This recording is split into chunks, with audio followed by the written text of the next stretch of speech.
Welcome to another segment of provocative conversations destined to provoke further thought and spark greater questions regarding God, church, and the religious establishments of both the past and the present.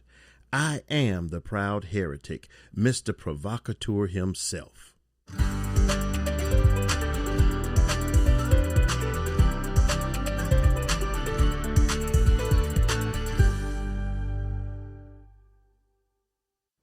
Hello. This is the proud heretic himself. Today, I want to begin a new subtopic regarding the prophetic utterances that I received personally during this pandemic period, and even a few things prior to. These are messages that I received over a period of several months where God would talk to me and say things to me regarding this pandemic season. I am not into necessarily wanting to be prophetic, be considered a prophet.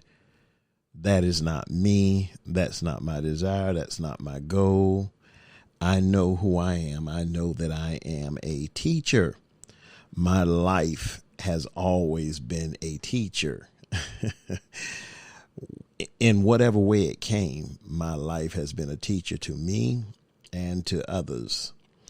You know, the Bible in Proverbs talks about a wise man. You know, he can look at a fool and learn wisdom. You can glean wisdom from the foolishness of others. You don't have to repeat their foolishness in order to hopefully in the end become wise. Well, that's how it is with me, has been with me throughout my life. People could look at me and learn some things from me. And even now I teach and I taught my kids from the basis of all the things that I had done throughout my earlier years of life, in my foolishness, in my stupidity, in my rebellious state, in my younghood state. But I know that I am a teacher, and that's where I pull from. However, God does and uses whoever he uses, and he used me to tell me the things that I am sharing in these recordings. Now, all of my teachings in relation to topics and subjects outside of this pandemic period are teachings that I didn't receive from man. God gave me these teachings, and I teach from the teachings that I heard God tell me.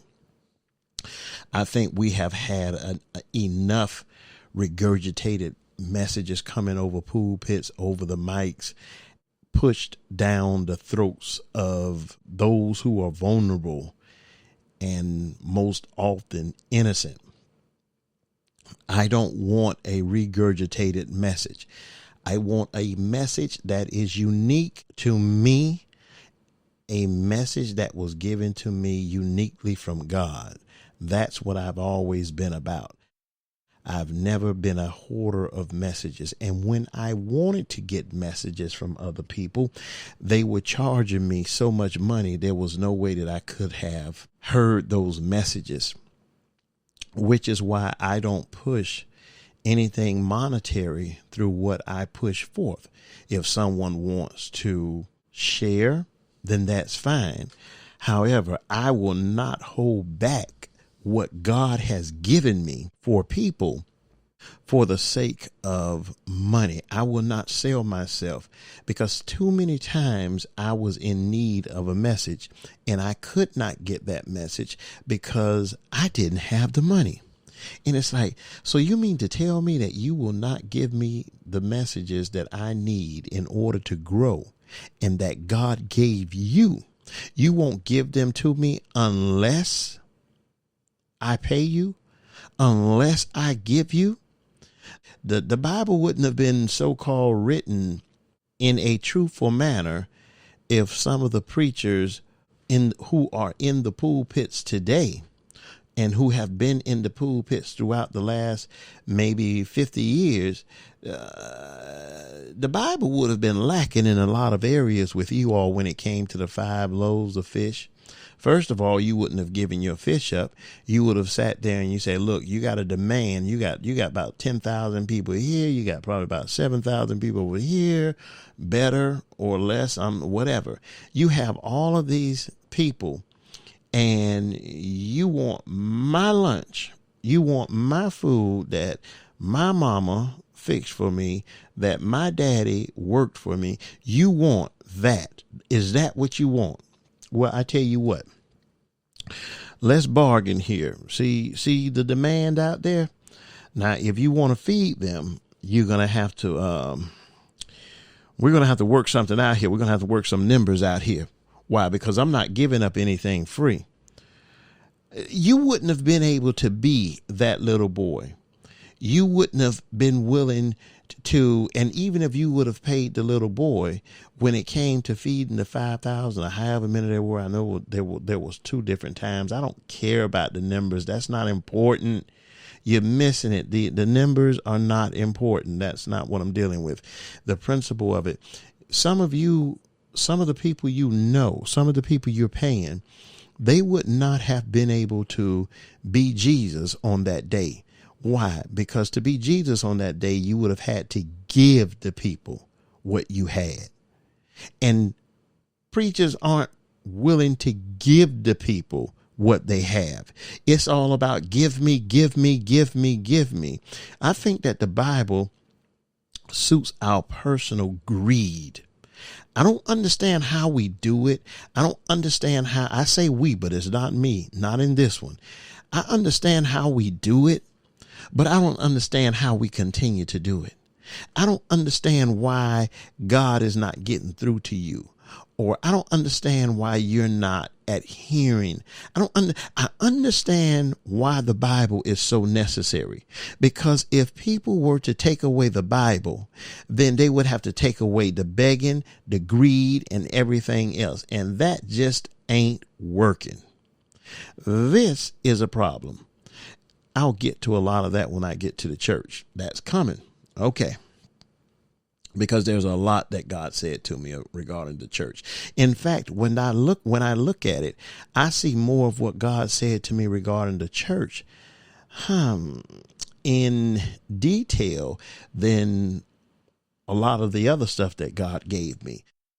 Understand that I am not thoroughly exhausting all that God gave me, but I am giving you more than enough for you to be able to prepare for, to begin to come in line with the season that we're in, with the flow that we're in. I'm trying to give you what I can to help you with that. And I know that it's a lot of information for some. For others, you may want even more information. I have more information. However, I will do it the way that I'm doing it at this point in time. And what comes beyond this will indeed come. I will begin some live recordings, video recordings. I will be on Periscope. I will do YouTube. I will do Facebook. I have the setup to do it, but in this whole period for about 8 months, 9 months, I've been pulled away from all of that in order to get what I've been getting and to set forth the content so that I can flow in some better form and fashion. Today, I want to deal with the subtopic relating to the prophetic utterances that were given to me regarding the United States and its systems. Now, this is very interesting to me, the United States and its systems, separate from the world and its systems. Now, I know that when people beyond, because my recordings are, again, on iHeart, Deezer, Spreaker.com, SoundCloud.com, yes, iTunes, or you have them on YouTube. My audios are out there on YouTube and on Facebook. Now, on Facebook, I'm not pushing Facebook, but I will begin to. I don't like the flow of social media necessarily, but I know that that's where things have gone to. So I reluctantly walk toward Facebook. YouTube, I'm in tune to that. You don't ever have to worry about me selling time. I will not load my videos up with those who would pay me to bombard you with pop-up messages and all. I don't like that. I hate it. It's very annoying, disturbing, and then disheartening, because you sell the platform that you are given by God for some monetary gain that will probably be lost in some other manner, which wouldn't benefit you anyway. And even if it's not lost, why would you profit? Why would you profit? And I know that we'll find verses and scriptures to try to justify the profit. I mean, the prophet cannot justify the prophet in that sense. I don't see. Yes, we can always go to this one prophet or two prophets and build a whole theology over that, a whole new set of theology. No, I'm not going to do that there, because you can also go to a Jeremiah or an Ezekiel or a Daniel, and you don't see them doing that. So we can always pick and choose the prophets we want.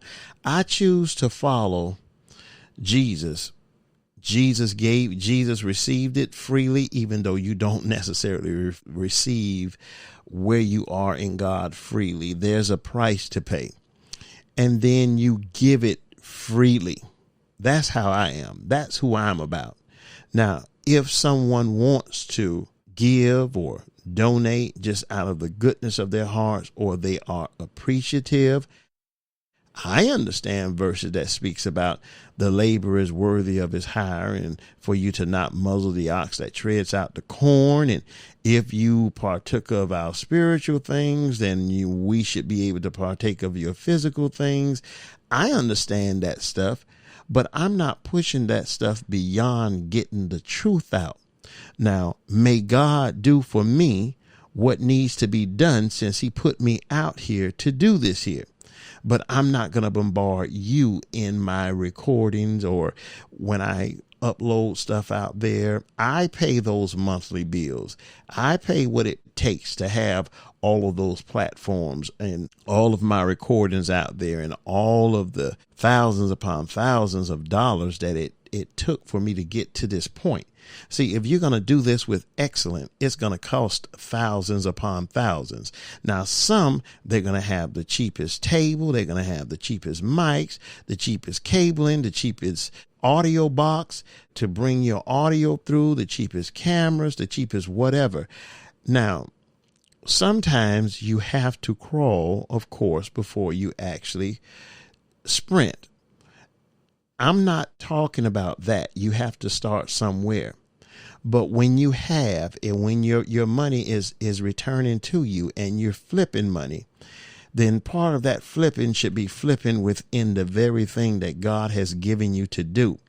Up your game, upgrade your equipment. Now, if the equipment that you have is functioning and working correctly and efficiently, then stay there. But when you know there's new products on the market that you can invest in, why don't you give some of that older equipment that is still working good to someone else? Now, I know it's hard to teach someone new tricks, and that learning curve when it comes to technology is just so whatever. But some people just don't want to put money into stuff. I put money into what I'm doing. I put a lot of money into what I am doing.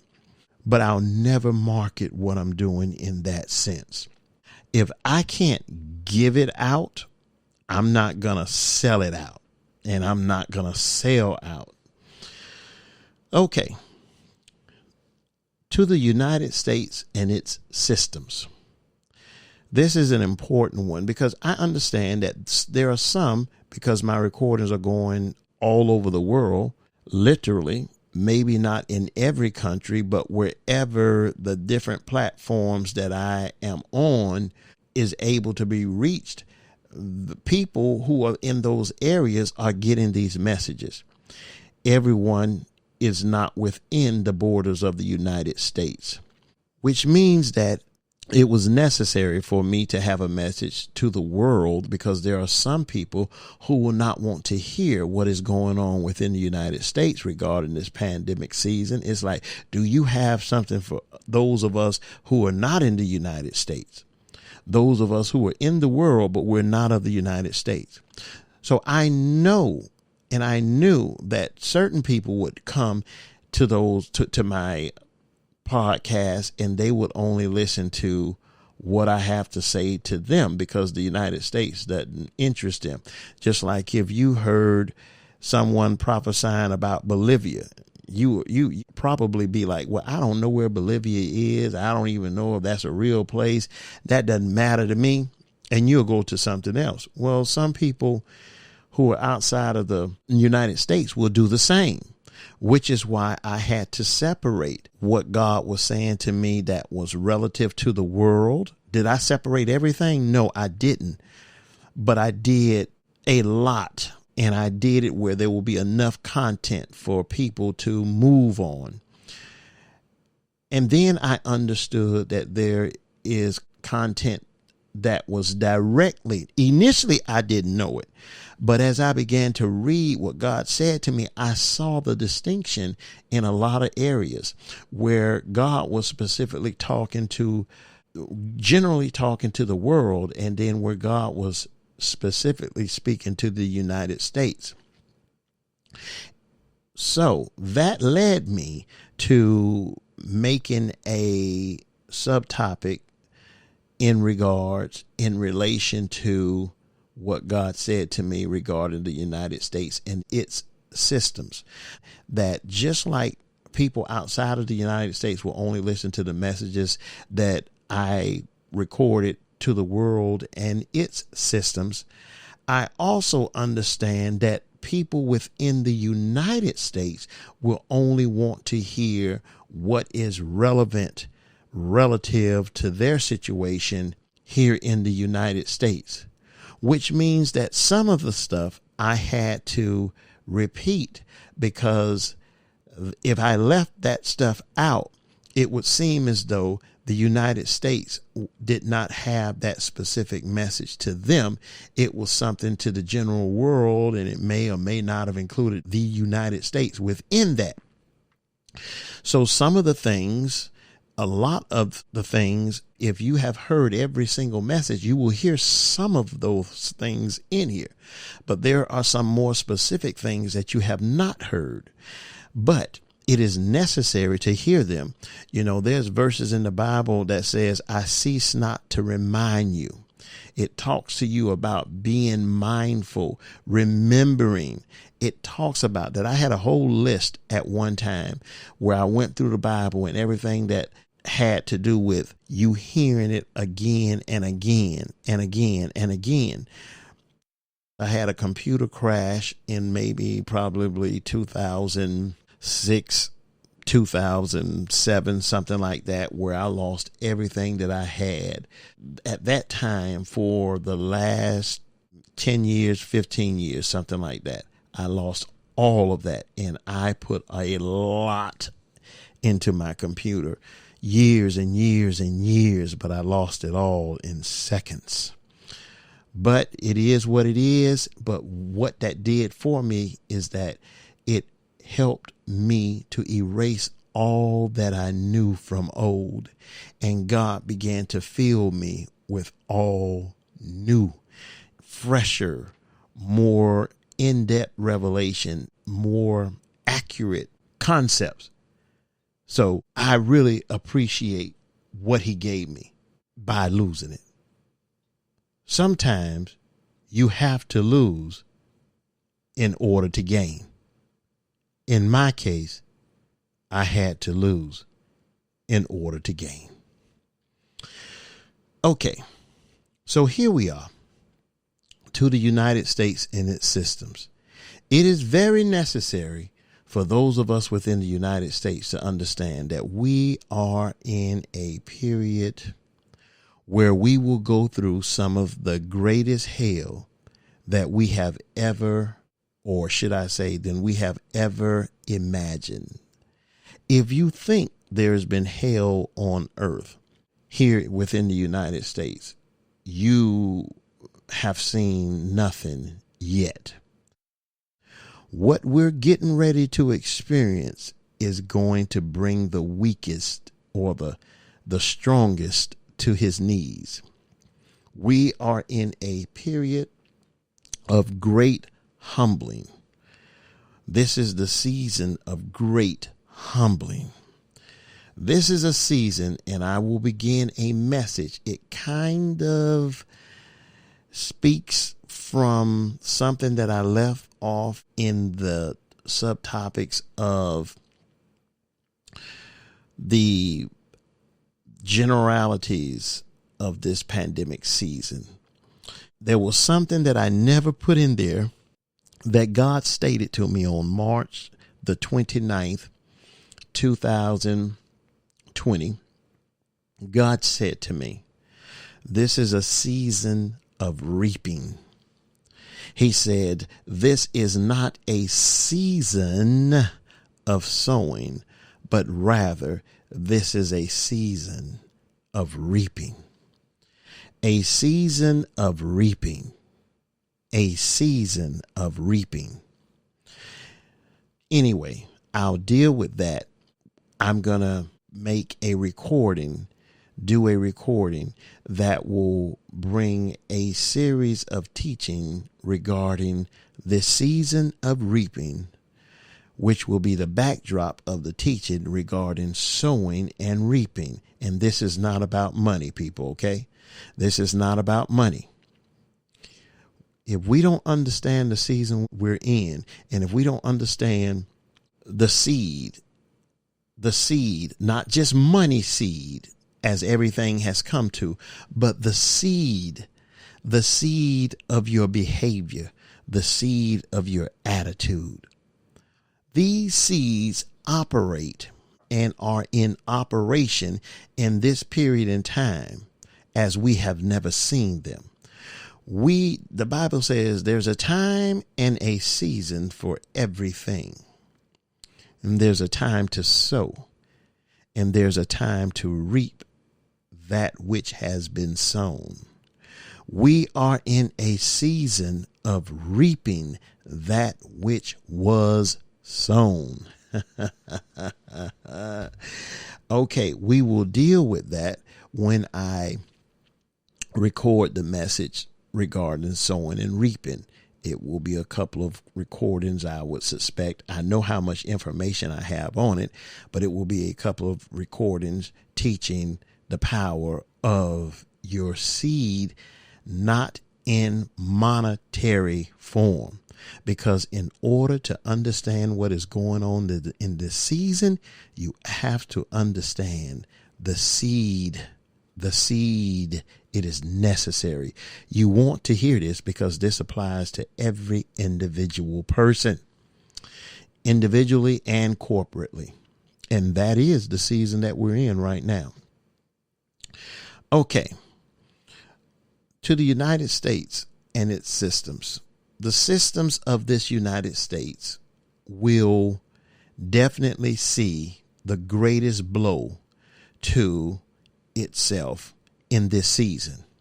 In fact, the blow that the United States and its systems receive will be the greatest blow that any one particular system or any one particular country, that is, will experience during this pandemic season. God told me that the United States will lead in every category during this pandemic season. And it is amazing how the United States is leading in every category, for the most part, in this season. Sure, you can find some things that says, well, this one or that one is. You say what you want. You cannot believe the statistics. Statistics are not necessarily true.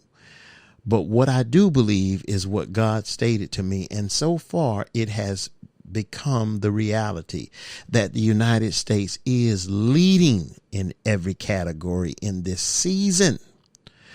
God says when it comes, again, some of this will sound like some of what God, a lot of what God told me to the world, but to the United States, for those who are only going to listen to this message, I have to put this in this message as well for you to understand, because you won't believe it or that it's talking to you unless it is directly for you. So this is for those who will not listen to the other recordings, but you will listen to this one. God said to me, what you need to do is look at the areas that are being affected in the United States. Look at the different regions, the different occupations that are being hit. Look at the health facilities, all of the first responders, the police departments, the fire departments, the different industries. He said to me, this is very significant. It is very significant on who you're seeing being hit. You see firemen catching this virus. You see them having to fight this virus. You see first responders in police departments. You see them catching this virus. You see them combating this virus. You see the healthcare system combating this virus. You see people within the restaurant industry, the hotel industry, the prison industry. You see those workers, you see those people being heavily affected. God says those different industries, it is very significant. The fact that it is happening in this manner is very significant. He said to me, the pride of the people in those industries is great. That they've been the best paid, the best covered medically, and been the most honored and have been the most stubborn. They've been the most cruel. And if you've been in hospitals, you will know what I'm talking about. If you've had to deal with medical care more than just getting a flu shot, you would know what I'm talking about. If you've ever been incarcerated, then you know what I'm talking about. If you've ever had run-ins with the police, then you know what I'm talking about. If you're a black male and you've been stopped by police on more than one occasion, then you know what I'm talking about. Or if you've just looked at television long enough, then you'll know what I'm talking about. When you look at 9/11, when you look at who was hit hardest, a couple of the places that were hit hardest or industries that were hit hardest were or greatly were the police departments, the fire departments, the first responders, and many others down the line. But I'm just saying these are significant indicators of something greater than what we see. These people in these industries have been the most abusive. They've been the most disrespectful. They have been the most disinviting. Their pride has reached the sky, especially not especially within the prison system, but you see brutality going on in law enforcement like never before. It has been going on seemingly forever, or possibly forever, since its conception, especially within the prison industry, where the brutality is just the norm of the day, where inmates being beat down by officers is just the norm of the day. Officers lying on police reports and causing these inmates to have more time put onto their charges or onto the time that they've already been sentenced to. But God said, within this United States, or should I say within this divided states of a stolen America, this prison system will be brought to its knees. He said this prison system will be brought to its lowest point. He said there will be a great cry. Many will cry over the prison system and what will go on in the prison systems. Many will cry over the prison industry. He said the prison system, The prison industry is to be of concern. The prison system will suffer greatly. It will suffer great loss. Many of the losses will have nothing to do on the part of those who will be lost during this season within that industry. Their deaths will be of no reason of their own.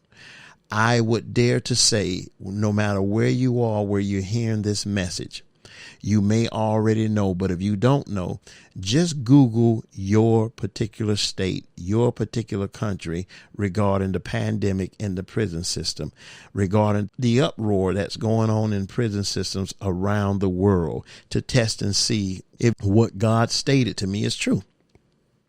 As long as you have a computer or as long as you have a smart device, you can check it. Just Google it. The prison system is to be of concern, whether you believe so or not. Many within the prison system here in the United States, God told me that they will be released. And you see these people being released. A lot of them have been released. A lot have probably reoffended and are back in. But a lot have been released. Some have been released because of work done by a lawyer or the county or the state or the city or the government, whoever.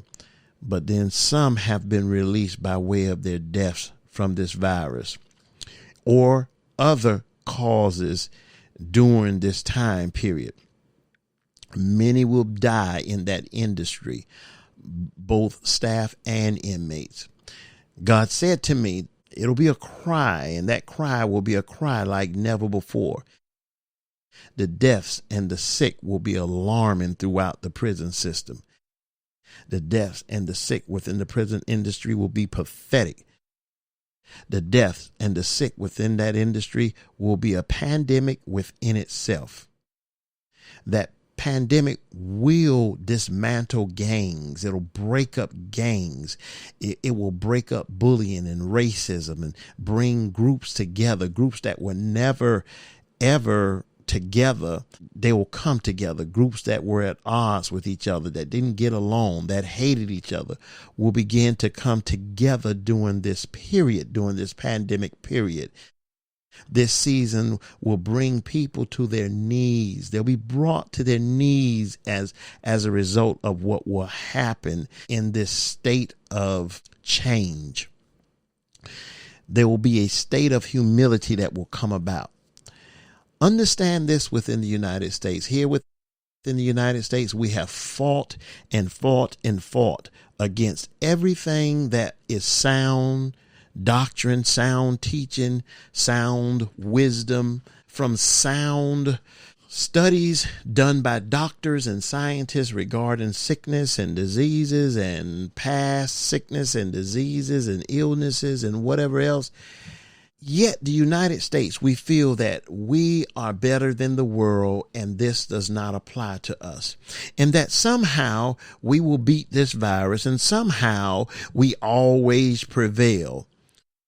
No, we don't always prevail. Some of you always prevail, but we don't always prevail because we are not a United States of America. We are divided states. Those of you who are on the greater side of the divide, you prevail. You do better. You get better. You see the benefits. But those who happen to be on the other side of the track, see, I come from South Florida. In South Florida, you could almost determine the financial status of a particular person. You can't really do that now, I don't think, by way of the railroad tracks. If you lived on one side of the railroad tracks, you had this type lifestyle and this much money. If you lived on the other side of the railroad track, the opposite side, then you lived like this or that. Now, I was always kind of confused about that railroad track thing because my family spent many years in Deerfield Beach, Florida, which is, 5 minutes, 3 minutes away from Boca Raton, Florida, which is If for anyone who doesn't know it, that's Palm Beach County, where, the president has his little Mar-a-Lago place at. Boca Raton is just minutes north of Deerfield. And then Deerfield is just minutes north of Fort Lauderdale, which is only minutes north of Miami. So if you can see Miami, Fort Lauderdale, Deerfield. Okay. Well, in Deerfield, it messed me up because if the railroad track divided this group from that group, I had issues because I couldn't really distinguish it necessarily. Why? Because I had a grandmother who lived literally maybe 300 feet away, maybe 400 feet away from the railroad track on this side. And then I had another grandmother who lived on the railroad track, maybe 400 feet or less on the other side of the track. Literally, I could stand in one grandmother's yard or on the road of one grandmother and see the road of the other grandmother. So it was like, and neither grandmother was wealthy. Both grandmothers had a lot of children. I know one had 11 and the other one, she probably had, I'm not sure, probably 9 or more. And so I was kind of confused. And then a lot of my babysitters who were not wealthy, a lot of other family members or several other family members, they lived on the opposite side of the track and they weren't wealthy or anything. And then I had many other family members on the opposite side of the track. So on the east side, closest to the water, is one side of my family. And on the west side of the railroad tracks was a whole nother group of family members, one from my father's side, one from my mother's side. But I could not tell the difference growing up. However, when you begin to understand demographics and you begin to understand money and the way houses are built and everything else, you begin to see things from a different light. Now I realize that was the case, even if a few of us were on both sides. I say all that to say that I don't know why I said it all now, but I'll get to why I said it. But I think the message that I was trying to get to is that we think that because we are the United States of America, that we get to escape what is going on, that we get to escape what is actually being accomplished in this season, that we get to escape this pandemic season and we can speak this thing away and we're the United States and we've always. No, it all depended on what side of the tracks you live on, whether or not we all get to get through whatever and we always prevail over. No, we do not always prevail over. Many races have never prevailed over yet. We've always been the subservient ones to those who always prevailed over. So when we look at this virus, we want to think that, oh, this is just another situation and we've always conquered it. Oh, yeah. Okay. No, that is not what this is going to be. God told me early on, God said to me in March, God said to me, in fact, the date was March the 29th. In the PM, God said to me, this virus must complete itself. It must complete its course. This virus has a divine course. Yeah, I know you want to put it on the devil. I know you want to say it's something else. I know you want to say this and I know you want to say that. But let me just say this while you're saying that. The virus must complete its course. There is a divine course of this virus, and this virus must follow that divine course to its completion. This virus is on a course that must complete itself. There is nothing that anyone can do to keep this virus from spreading here within this divided states of America. It must complete its course. It must finish its course. You cannot disrupt its course, which is why anytime the scientists speak out, it doesn't do a thing. The doctors speak out, it doesn't do a thing. Whenever the president opens his mouth, he doesn't establish a thing in regards to things that would lead to us doing whatever we should do in order to get through this here properly and with the least amount of infections or deaths. Yet no one seems to respond. God stated to me, and I'm speaking here within the United States, but God, I'm sure this is around the world, but specifically to the United States right now in its systems, God stated to me, they're not going to change. You don't even look for them to change. The people are going to continue the same as they have always been until they do not, until they cannot, until some of those are not even here any longer. There is nothing that anyone can do to keep this virus from spreading. It must complete its course. No one can rebuke either the virus or this season away. I hope that I have that one mentioned when I deal with the church, because I'll deal with that on a greater scale with the church. But let me keep going. No one can rebuke either the virus or this season away. No one can pray this away. No one can speak this away. This thing must run its course. The events of this season must go forth. The events of this season must occur. There are certain things that must happen. There are certain things that must occur. There are certain things that cannot be stopped. And we are in one of those many certain things right now.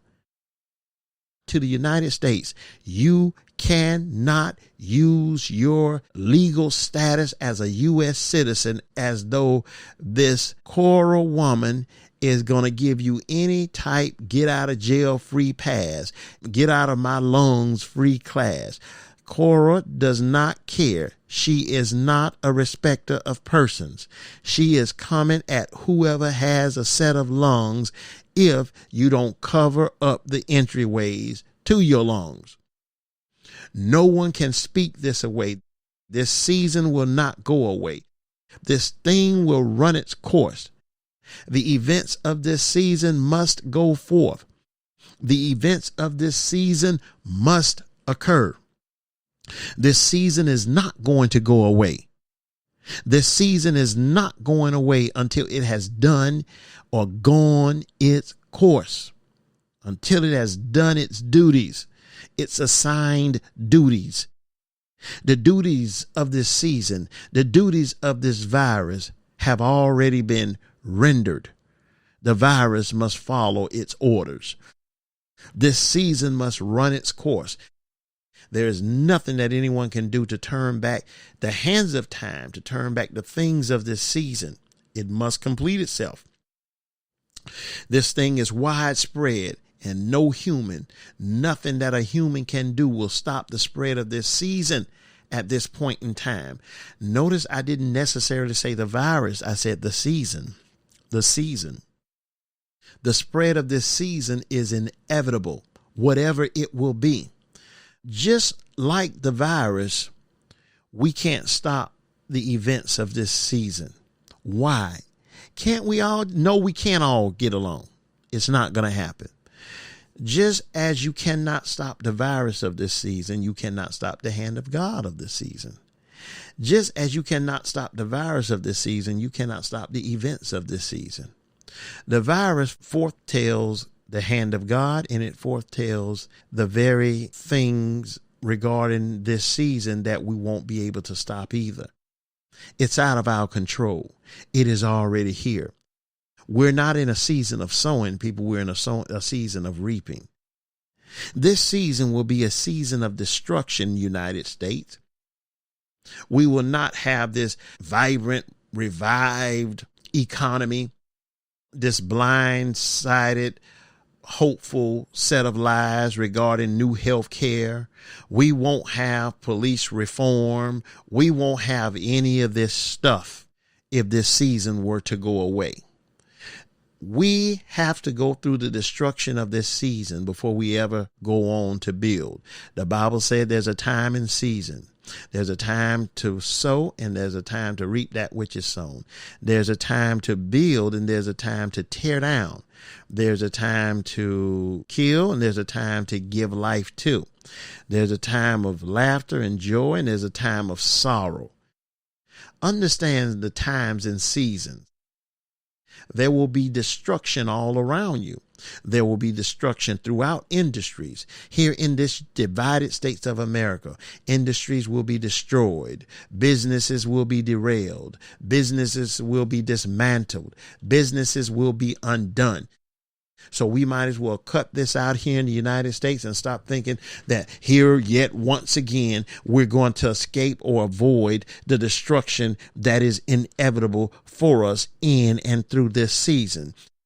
I'm not here to talk about right now what's coming after this here. I'm not here to tickle your fancy, hoping that you don't get afraid. Some of you need to be afraid. Some of you need to experience true fear.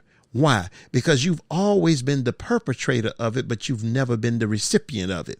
Maybe you need to reap some of those type seeds that you've sown. But my agenda is not to bring fear to you, but to bring information to you. My agenda is to bring proper information to you that you might begin to prepare and set yourself up for what we're getting ready to go through. If it just so happens to make you afraid in this of me presenting to you what I am here to present, then that is on you and that is between you and God. Maybe you didn't do some of the things. You know, there's a verse in the Bible that says perfected love, mature love. When you've gotten to a mature state in God, you then are able to cast out that fear. Well, if you have not matured to that state where you are able to cast out the fear that rises up in you, that's not on me. I still have to do what I'm called to do. I still have to teach regarding what is getting ready to happen. Now, what you're going to have to do is take that up between you and God as to why you aren't mature enough to handle this here, why you aren't prepared to handle what is being said. Well, anyway, let's keep going. We just freelancing right here, but that's some good stuff there. Don't throw it away. The greed of the people. God said, nothing in this period is going to stop people. People are going to continue to do whatever they want to do because we're looking for things to recover. We're looking for things to go back to where they were. Most things will never recover. What we consider recovering is not anything that we would want to recover, because when you recover certain things, you go back to certain other things that you never wanted. In recovering those certain things that you want to be recovered, you are also asking for all the things that you were praying and hoping that would come to an end. It's almost like the children of Israel. When they got out of Egypt and they were wandering in the wilderness, they wanted to recover their Egyptian experience. They wanted to recover certain aspects of their Egyptian lifestyle. But what they were not calculating was, when I recover all that I desire to, there's a whole nother other set of elements that I apparently forgot, like the 400 years that we were crying out and wanting God to come and rescue us. Did you forget about how they did you all? Did you forget about how they tasked you real hard and they were oppressing you because you were outnumbering them and they were jealous of you and all of these other things? Did you forget about all of those things? What are you talking about? You want to go back to that? See, a lot of things are not going to be recovery. And God said this is not a period of recovery.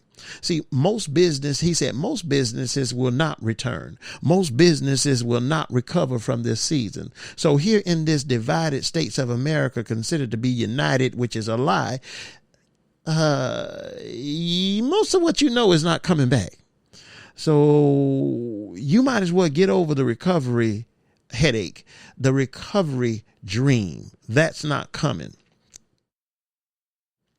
This is not a period of personal gain. Yet God says he knows that here in this divided states of America, people will be gouging and people will go for personal greed. He said it will have no place in this period, though people will continue to be greedy. And we see that throughout. Everyone is trying to make a dollar off everyone, whether it's the preacher, whether it's the different stores and markets and industries. Everyone is trying to make a dollar. Everyone is trying to bleed everyone for what they have. But God said that the greed of the people, it'll continue to be on display. But your greed is going to cost you. Whatever people gain in their greed will be lost due to their greed. God says, for greed will have no place during this season, even though people will do it. He said, this is not a season to take advantage of anyone. And that's all we've been doing. Whether we're talking about the White House or the church house, all we're doing is still taking advantage of people. We're still hitting people when they're down, while they're down. We're still hitting them below the belt. We're giving them and then we're taking back more than what we gave them. In fact, the only reason we give to them is so that they can sow back into what we want from them. It's not time for us to be taking advantage of the people, but we are.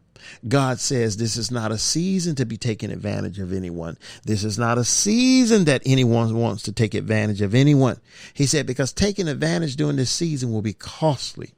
He said people who take advantage of others during this season will suffer great loss. The loss will be great. So as we begin to go in this winter season of 2020 of this pandemic period and things begin to get worse and perhaps we have a rough winter and the gas cost goes up. The gas prices go up of all type gases, whether we see generators or any other emergency supplies go sky high, whether we see food go sky high as it becomes less. You got toilet paper now costing $15 for 4 rolls of toilet paper. I had to pay $24 for rolls of toilet paper initially around maybe April because there was no toilet paper. Just to go to Kroger's or to go to Kroger's online, that's what I had to pay. And then you got to pay $10 for it to ship. I mean, just for paper you're going to throw away. It was just terrible. Bleach, $20 a gallon. A can of Lysol spray, the aerosol type, $20. And I had to do that once. $20 for one can. And then when that stuff was on the way to my residence, I just happened to go into Walmart as that stuff was being shipped or was en route. One early morning I went there. And there you had the very same sprays. And whether it was the Clorox sprays, liquid sprays, or the Lysol aerosol sprays, they were still the same amount of money, both of them. When I went in there, the same bottle was like $2.37. And I had just paid $20 online for it. And it just so happened that I think there were 2 on that shelf at that store. So everyone who's gouging and taking advantage, just know that you will suffer loss throughout this divided states of America. God says during this season, devastation will cover the earth. Well, United States, we need to stop thinking America. I'll say America, we need to stop thinking that does not include us, that we're exclusive of everything like the church feels. Devastation will be the order of the day throughout this season. It will be the expected norm. And God says that this devastation of this season will have its greatest effect here in America. So America, if you think that you are escaping anything, if you think that you have been the most proud of all nations, if you think that you don't stink, well, America, this season has something in store for you. Now, I understand that I am a citizen of this divided states of America.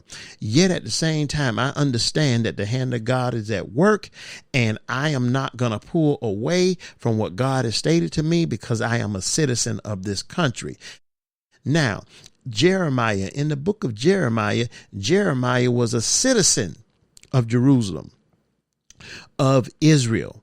Yet at the same time, God sent him to speak to his own people, and his own people didn't want to hear him. Not only that, Jeremiah himself ended up going into captivity. Daniel went into captivity. The Hebrew boys, Shadrach, Meshach, and Abednego, they went into captivity. These people went into captivity even though he still prophesied regarding where he lived to the people he lived amongst. And he himself had to go through what came upon them. Jeremiah. What I'm saying is, I understand that I'm an American and I'm going to have to go through some things, but I'm just telling you what I have to tell you, even though I know that I am a citizen of this here and I am susceptible to what is going to happen as well, to some degree, to some whatever degree that is. But God, I humbly accept whatever it is I have to accept, because not only must I accept my call and my purpose to do what I'm doing in these recordings, I also have to accept wherever I fall in this as an American. America will have the greatest devastating effects of all nations. So if we think that we're going to fare well and God is just going to, the grace of God and the people of God, and somehow we're going to just, no. America will be a place of great dismay. Dismay, dismay, dismay. I want us to see the definition of that word, dismay. I told you I like to pick certain words. I like to harp on those words. And this word, dismay, is one that even though I look all of these words up that are necessary to look up, because again, the revelation is generally in the definition. Even though I look up these words personally, I don't always read them out, because I don't want to necessarily bore people with definitions and give up my time to give substance. But dismay means to cause to lose enthusiasm or resolution. Dismay means delusion or discourage. To upset or distress, a sudden or complete loss of courage in the face of trouble. To feel with apprehension or alarm. To feel with depression and discouragement. Are we going to depress people for how we're living right now? Are we already doing that? Are we discouraging people for not even wanting to be affiliated with us, not even wanting to come to this divided place of chaos and foolishness? Are we causing people who had hope in us, hope in this country, to have this sudden loss of courage or fear in the face of all that we're facing and how we're responding to everything? Because to dismay means to break down the courage of completely, as by sudden danger or trouble. To surprise in such a manner as to disillusion, to utter disheartenment, agitation of mind, the feeling of despair in the face of obstacles, the feeling that everything is wrong and nothing will turn out well, the feeling of discouragement in the face of someone's superior fame or wealth or status. That's us. Discouragement. People are going to be discouraged, depressed in some form or fashion as to how we're living, as to how we're responding, or should I say, failing to respond to what is going on, to what we're experiencing here in the divided states of America. The world will be dismayed at America. All nations will look at us with dismay. This is what God stated to me on March the 29th, 2020. Now I can understand more and more why they would do that. In fact, I have heard that they are doing that. This season that we're in, America, it'll be filled with events. Don't think that this will be something that'll happen outside of America, and somehow we, in our perceived importance with God, our perceived righteous standing with God, with all the bloodshed on our hands from seasons and times past, we feel that somehow we'll stand outside of the events of this season and we'll watch it from the sidelines as though we're watching some Greek game of some sort. No, no, no, no, no, no. This season will be filled with events here within the United States, and with the actual event of this season in general, which is the pandemic itself. There will be many events here, and the recovery phase is one of the events of this season. In other words, not only will we go through all of these events, but the recovery phase, or the phase where we recover from all that is happening.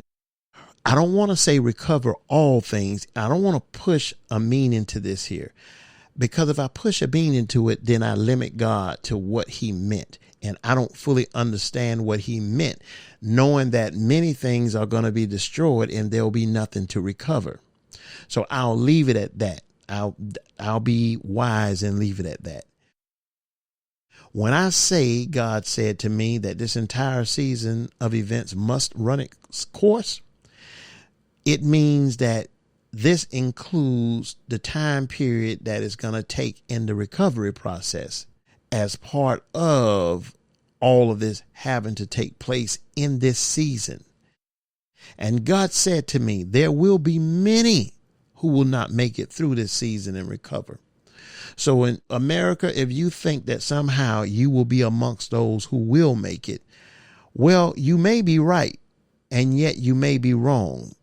You may be inclusive. You need to add some more to that list who will not recover. And you may very well, sir or ma'am, be one of those. There will be many who will come through this season and recover. However, there will be many who will not come through this season and recover. It says many will not recover in this season. Many will not see their recovery after this season. Many will not have a successful recovery. Now, let me say this here. Right now, okay, wait, first of all, let me read this one and then I'll say what I was going to say. If recovery from this season were to be a complete success, then people would not benefit from the season itself. The events of this season must be devastating. In order for the people to learn from this season, the events of this season must be crushing. Okay, here we are.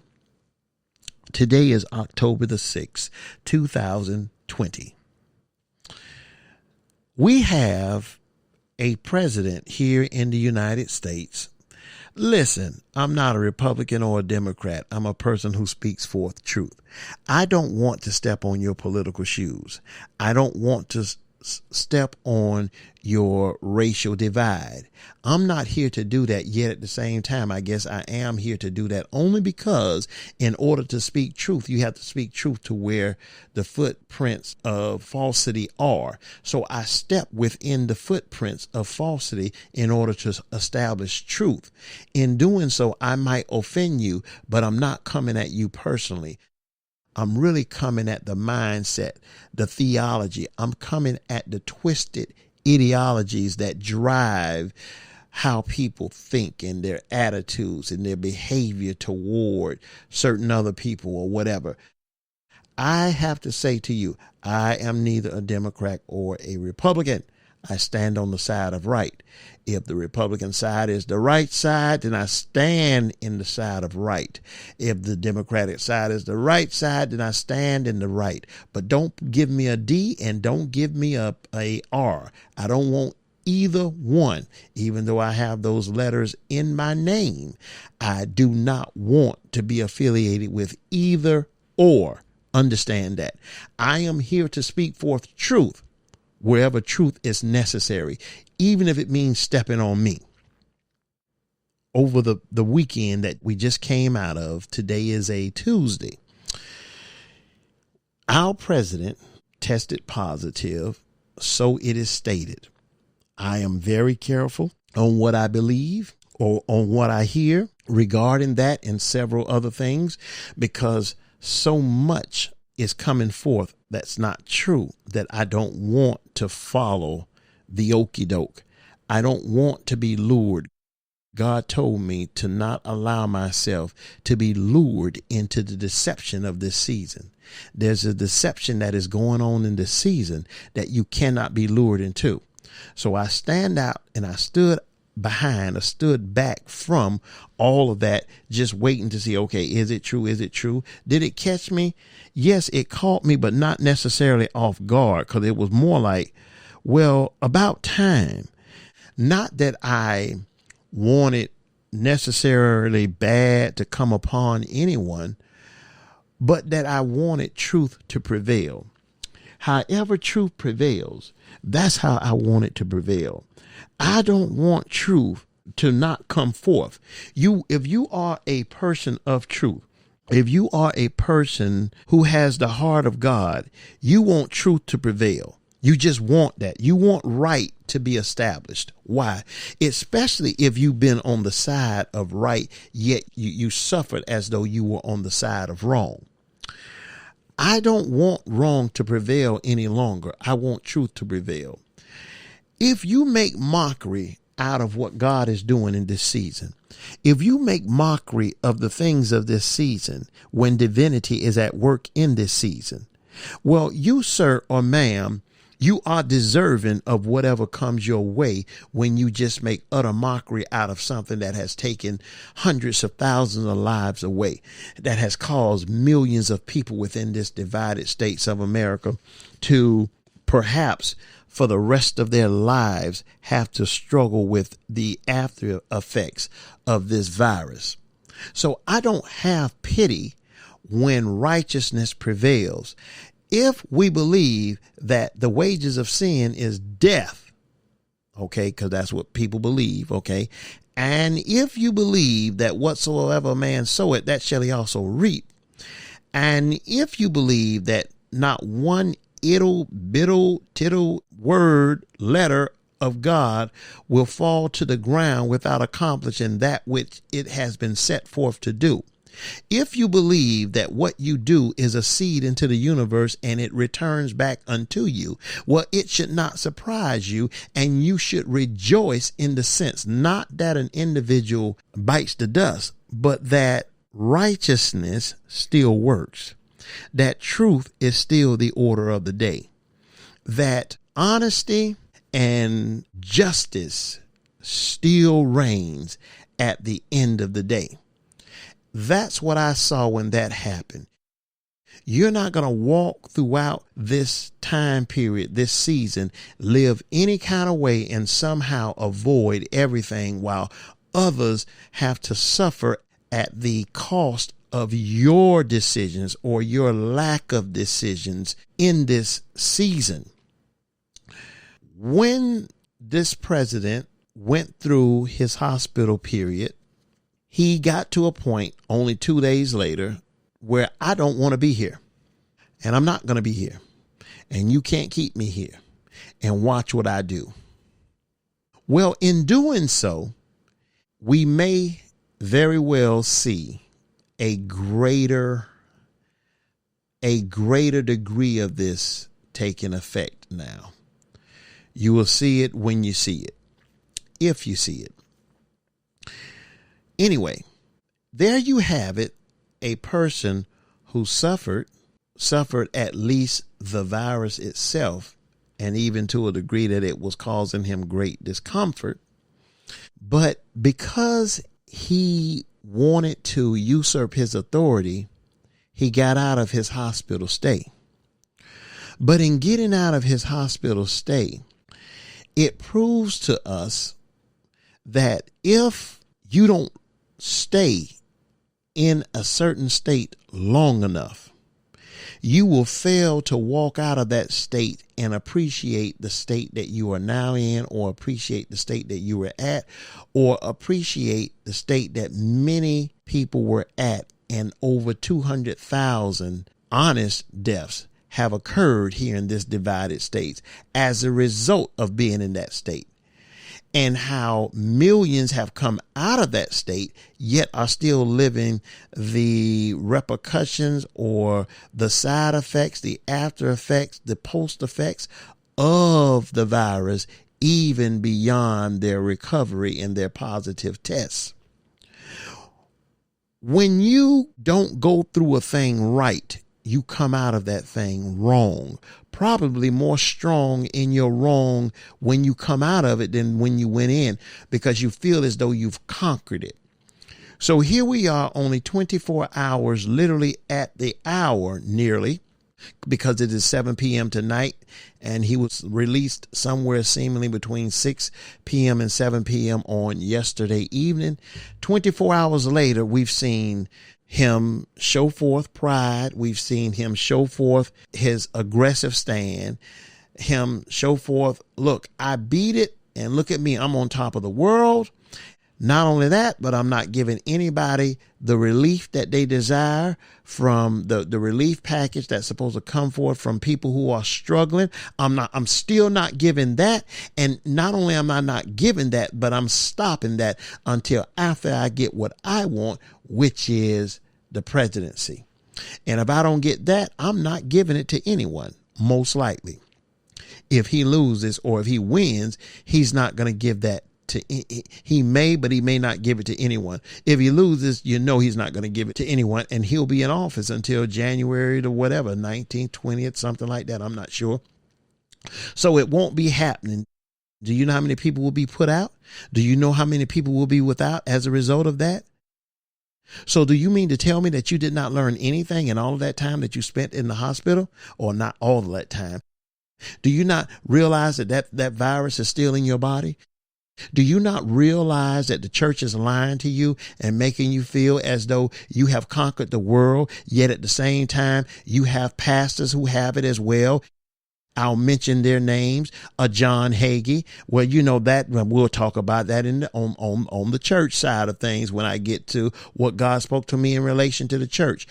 You have people like Lowry, Pastor Lowry out there in California, I think it is. And you have multiple other people. You have all of these people. They're lying to you. They cannot even save themselves. But somehow you think because you belong to the church, or because the church upholds your hand, or because you are a United States citizen, even though we all migrated here from somewhere, at least those whose parents came from somewhere.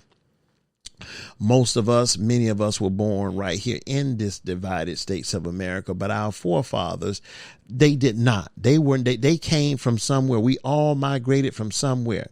And I say all of that to say this here.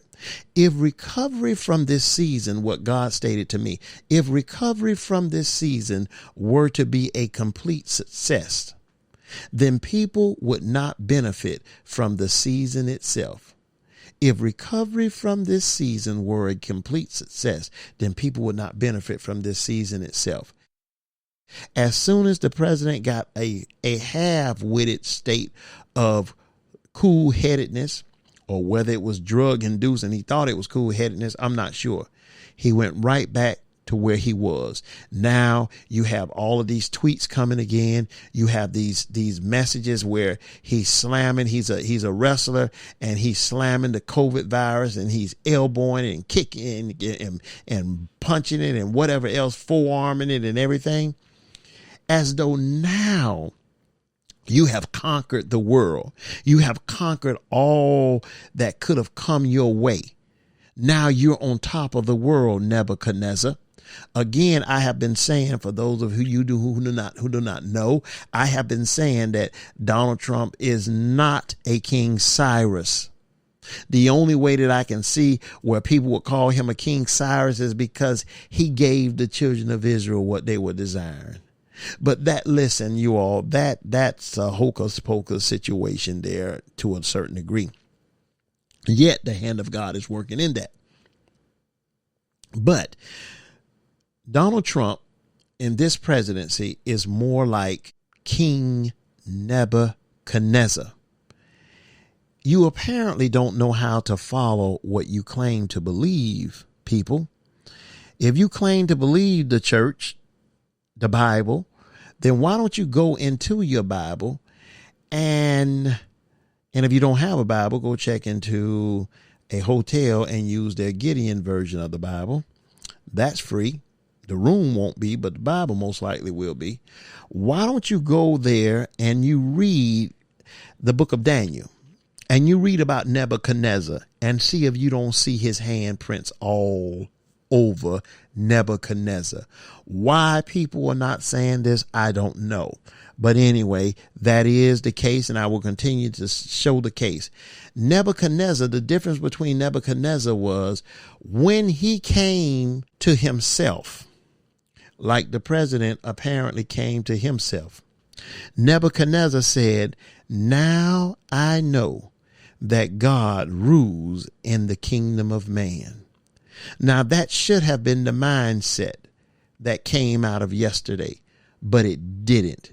And it hasn't been either today. That is very concerning.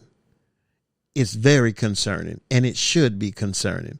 But this just goes to what God said regarding the United States.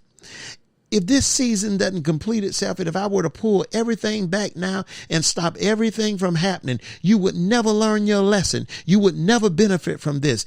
People will always still be marginalized. People will always still be out in your cotton fields. People will always still have knees to the neck to the point of them dying and not being able to breathe. You're still not going to let people up to breathe. You're still not going to turn around and do things differently. You're still not going to have a heart towards the people. You're still not going to lead the people right. Listen, the things of this season must happen. This season is a learning event, God said. This entire season is a learning event, and it's meant to teach. So you might as well sit down as a student and be taught. Teaching will be wrought through the life events of this season, God said. The life events of this season will be the teachers of this season. These events are going to teach us whether we desire for them to or not. They will teach us. I know that I spoke a little longer than what I intended to initially. However, when I can't stop, I can't stop. I have to keep going. And that's what happened in this one. However, it's all good information. No one is giving you a time period by which you have to have this teaching complete, but it's just something good for you to know, because if you don't know it, you're going to pay for not knowing. Trust life, not me. Trust life. On the next one.